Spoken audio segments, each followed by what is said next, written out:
మనం కృంగిపోయినప్పుడు మన జీవితంలో అనేకమైనటువంటి తొందరపాటుతో నిండినటువంటి మాటలు వస్తాయి.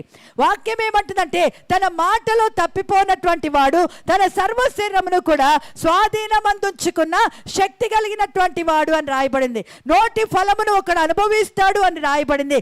జీవము మరణము నాలుక వసనం అని రాయబడింది. కాబట్టి మన మాటలు మన పరిస్థితులన్నిట్లలో చాలా జాగ్రత్తగా ఉండాలి బిడ్డరా. కారణం ఏంటంటే, నువ్వు ఏది మాట్లాడతావో అది అనాలోచితమైనటువంటి మాట అయినా, అది దోషముతో నింపబడినటువంటి మాట అయినా, అది అపరాధముతో నిండిన మాట అయినా, అది విశ్వాస సహితమైన మాట అయినా, ఏదైనా కూడా నీ మాట చొప్పున దేవుడు నీ జీవితంలో కార్యము జరిగించడానికి ఆయన ఆరంభిస్తాడు. కాబట్టి ఆయన అంటాడు, నీ మాటల్ని బట్టే నువ్వు నీతిమంతుడుగా, నీ మాటల్ని బట్టే నువ్వు అపరాధిగా నువ్వు తీర్చబడతావు. శత్రువు పలికిన మాటలు కావచ్చు, లేకపోతే నీ కుటుంబీకులే పలికినటువంటి మాటలు కావచ్చు, అవి ఎలాంటి మాటలు అయినప్పటికీ కూడా నీ ప్రాణము నీలో కృంగకుండానట్లుగా, నీ ప్రాణము నీలో తొందరపడి మాట్లాడకుండా నువ్వు ఏం చేయాలంట, జాగ్రత్త చేసుకోవాలి. హల్లెలూయా.